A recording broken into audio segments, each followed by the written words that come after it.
శ్రీరామచంద్రాయ నమః. శ్రీ సీతారామాభ్యాం నమః. శ్రీమద్ వాల్మీకి రామాయణము యుద్ధకాండము 27వ సర్గము. ఇంకను సారణుడు రావణునకు రాముని పక్షమున గల జాంబవంతుడు మున్నగు యోధులను గూర్చియు వారి అనుయాయులను గూర్చియు విపులముగా తెలుపుట. రాజా, వానరయోధులను గూర్చి తెలిసికొనుటకై కుతూహలపడుచున్న నీకు వారిని గురించి ఇంకనూ వివరించెదను. రామకార్యార్థమై వారు శత్రువులపై పరాక్రమించుటకు సిద్ధముగానున్నారు. అందులకై వారు తమ ప్రాణముల నొడ్డుటకైనను వెనుకాడరు.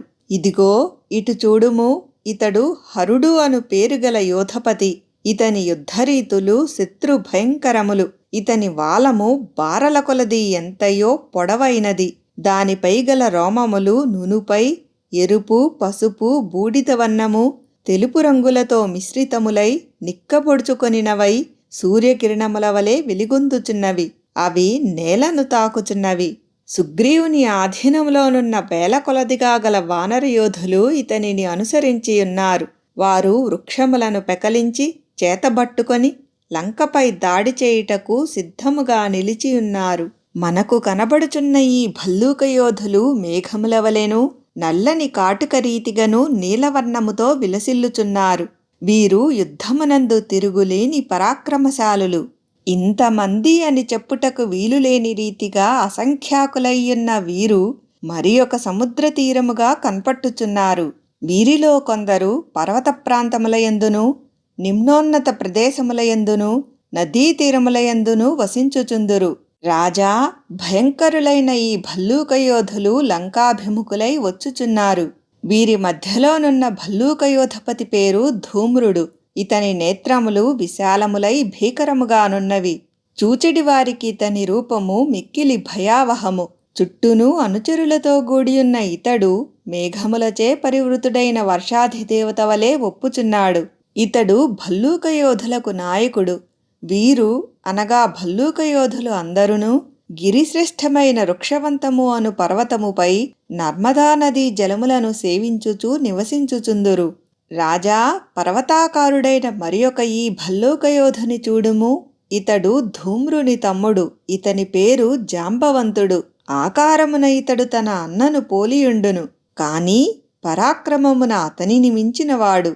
ఇతడు భల్లూక నాయకులకే నాయకుడు. మిగుల పరాక్రమశాలి.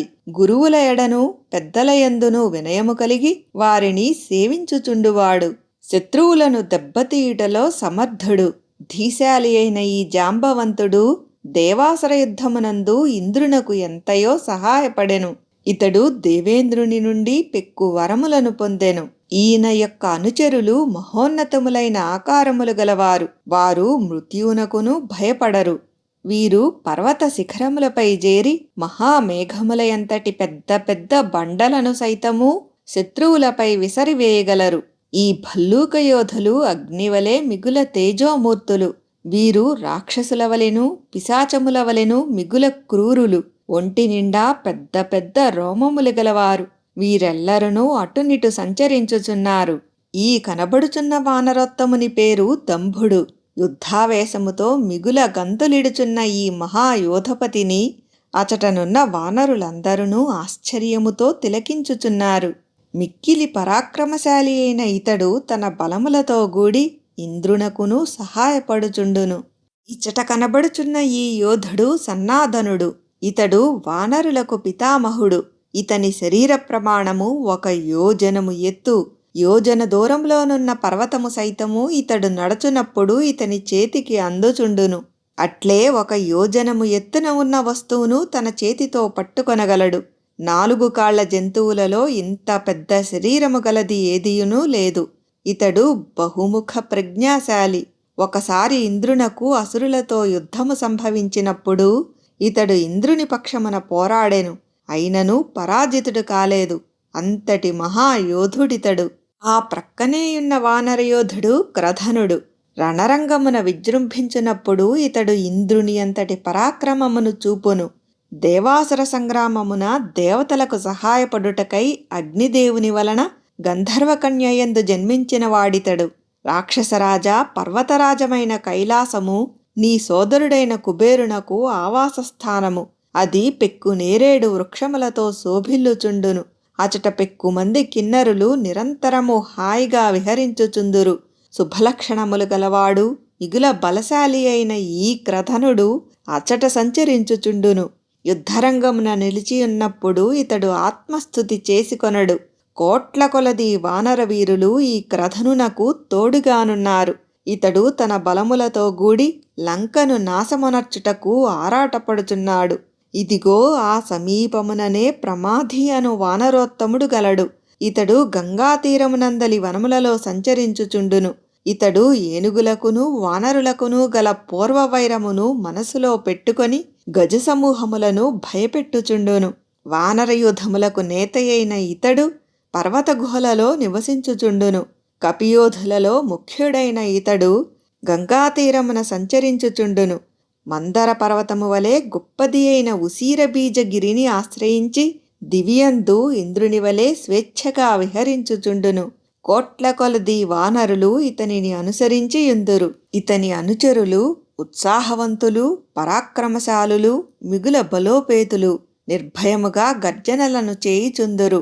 మహాత్ములైన అట్టి వానరోత్తములకు ఇతడు నాయకుడు. ఇతడు శత్రువులకు జయింపశక్యముగానివాడు. వాయు వేగముచే తేలిపోవునట్టి మేఘమువలే ఒప్పుచున్న ప్రమాధి అను వానరయోధునితో పాటు బలిష్టమై రోషపూరితమైన ఇతని వానర సైన్యము మనకు కనబడుచున్నది. ఆ సైనికుల యొక్క పాదముల తాకిడికి పైకి లేచిన ఎర్రని రంగుల ధూళులు గాలి ప్రభావమున అంతటను వ్యాపించి సుడులు తిరుగుచున్నవి. మహారాజా, ఇదిగో బలిష్ఠులైన ఈ కొండముచ్చు యోధులను చూడుము. వీరు నల్లని ముఖములతో భయమును కొలుపుచున్నారు. సేతుబంధనమునకు తోడ్పడిన వీరు లక్షల సంఖ్యలో గలరు. వీరి నాయకుడు గవాక్షుడు. అతడు మిగుల బలశాలి. వీరు తమ యోధపతి చుట్టూను చేరియున్నారు. గవాక్షుని నాయకత్వమున వీరు లంకను నేలపాలు చేయుటకై తేజోమూర్తులై యుద్ధోత్సాహముతో కేకలు వేయుచూ ఈ వైపుగానే వచ్చుచున్నారు. అదిగో అటు చూడుము, అతడే కేసరి అను పేరుగల వానరసేనాపతి. అతడు మేరు పర్వత నివాసి. మేరుగిరిపై గల వృక్షములన్నీయును అన్ని కాలములయందును పుష్పించుచు ఫలించుచుండును. వాటిపై ఎల్లప్పుడును తుమ్మెదల ఝుంకారములు వినబడుచుండును. సూర్యుడు తనవలే బంగారు వన్నెలు గల ఆ పర్వతము చుట్టూను ప్రతిదినము తిరుగుచుండును. అచట సంచరించెడి మృగములును పక్షులును ఆ మేరుగిరి ప్రభావముతో బంగారు కాంతులతో శోభిల్లుచుండును. మహాత్ములైన మహర్షులు ఎన్నడునూ ఆ పర్వతమును విడిచి వెళ్లరు. సర్వదా పండ్లతో నిండియుండెడి అచటి చెట్లు అందరి అభిరుచులను తీర్చుచుండును. అచటి తేనెల మధురిమలు అపూర్వములు. వానర ప్రముఖుడైన ఆ కేసరి రమ్యమైన ఆ పర్వతమున అనవరతము విహరించుచుండును. అనగా అచట రమ్యములైన కాంచన పర్వతములు 60,000 గలవు. వాటి మధ్య గల సావర్ణి మేరువు రాక్షసుల మధ్య నీవలే విరాజిల్లుచుండును. ఆ మహాగిరిపై పదునైన దంతములు నఖములే ఆయుధములుగా గల వానరులు నివసించుచుందురు. వారు కపిలవర్ణము, తెలుపు, ఎరుపు, తేనెవలే పింగళవర్ణము కలవారు. వారు సింహముల వలె 4 కోరలను కలిగియుందురు. వారు పెద్ద పులుల వలె దుర్జయులు. వారి ముఖకాంతులు అగ్నిజ్వాలల వలె తేజరిల్లుచుండును. వారు రెచ్చిపోయిన సర్పముల వలె శత్రు భయంకరులు. మదపు టేనుగుల వలె ఒప్పుచుండెడి వారి యొక్క వాలములు మిక్కిలి పొడవైనవి. వారు పర్వతముల వలె ఉన్నతులు, దృఢకాయులు. మేఘముల రీతి గంభీరములైన గర్జనలను చేయుచుందురు. వారి నేత్రములు పింగళవర్ణముతో ఎరుపు వన్నెతో గుండ్రముగానుండును. వారు సంచరించునప్పుడు కలిగెడి పాదముల సవ్వడులు భీకరములయ్యుండును. ఆ వానరులు అందరునూ లంకను నుగ్గు గావింపజూచుచున్నట్లు కనబడుచున్నారు. వీరి మధ్యనున్నవాడు శతవలి అను పేరుతో భూమండలమున ఖ్యాతికెక్కిన వానర నాయకుడు. ఇతడు మహావీరుడు, ప్రతిభావంతుడు. తన జయము కొరకు నిత్యము సూర్యుని ఉపాసించుచుండును. ఇతడు తన సేనలతో గూడి లంకను భస్మమొనర్చుటకై కుతూహలపడుచున్నాడు.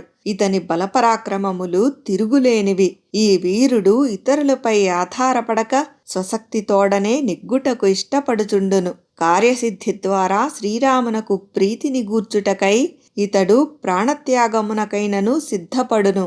గజుడు, గవాక్షుడు, గవయుడు, నలుడు, నీలుడు అను వానర వీరులలో ఒక్కొక్కరి వెంట 10 కోట్ల మంది కపియోధులు కలరు.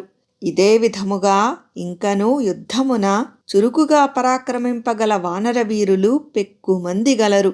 వారు వింధ్యపర్వత వాసులు. వారి సంఖ్య లెక్కింపనలవిగాదు. మహారాజా, వీరందరునూ మిగుల ప్రతిభాశాలురు. మహాపర్వతముల వంటి దృఢమైన విశాలమైన శరీరములు గలవారు. అంతేకాదు, ఈ ధరణిపై గల కొండలనన్నింటినీ క్షణములో ధ్వంసమొనర్చి వాటిని దశ దిశలకును విసరివేయగల సమర్థులు. వాల్మీకి మహర్షి విరచితమై ఆదికావ్యమైన శ్రీమద్ రామాయణమునందలి యుద్ధకాండమునందు ఇది 27వ సర్గము.